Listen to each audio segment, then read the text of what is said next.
তো গাইস তোমাদের সকলকে জানাই তোমাদের চ্যানেল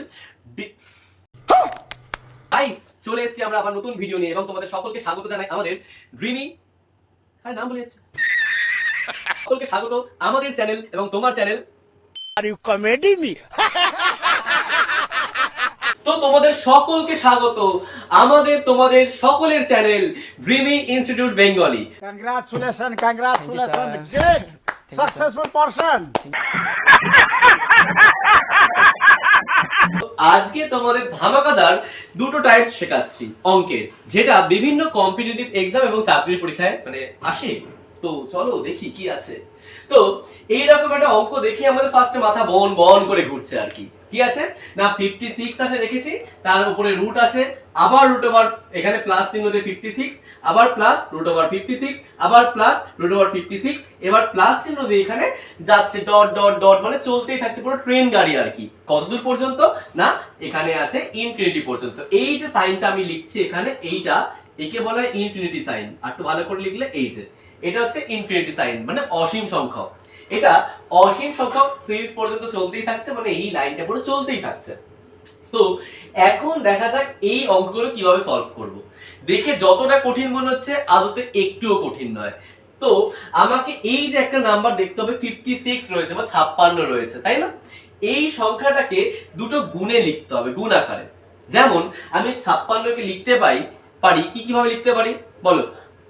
28 দুগুণী 56।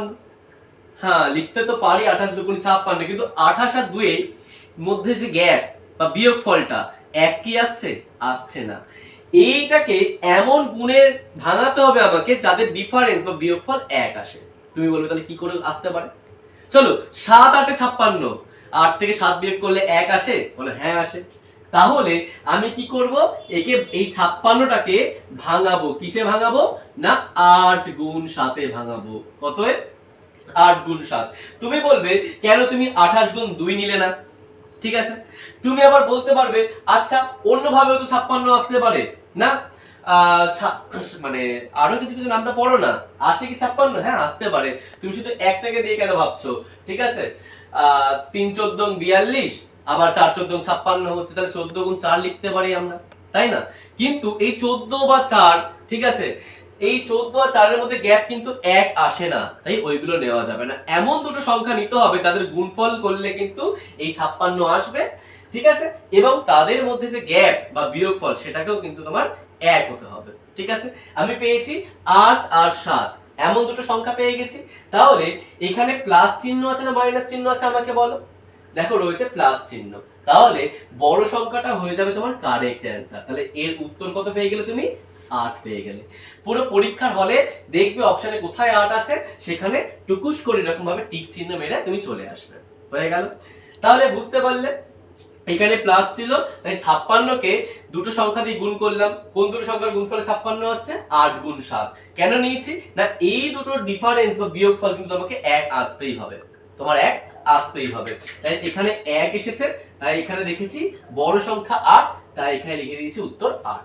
চলো তাহলে এইরকম আরো একটা টাইপ দেখে ফেলি আমি। দেখো এখানে স্যার তোমাদের জন্য নিয়ে এসেছে কি 12। কত এনেছে? 12। তাহলে ভাবো তো কোন দুটো সংখ্যা গুণ করলে 12 আসতে পারে এবং তাদের ডিফারেন্স বা বিয়োগফল 1 হয়? তুমি বলবে কি না 4 গুণ 3। এই 4 এর সঙ্গে 3 গুণ করলে 12 আসে এবং এই 4 আর 3 এর বিয়োগফলও 1।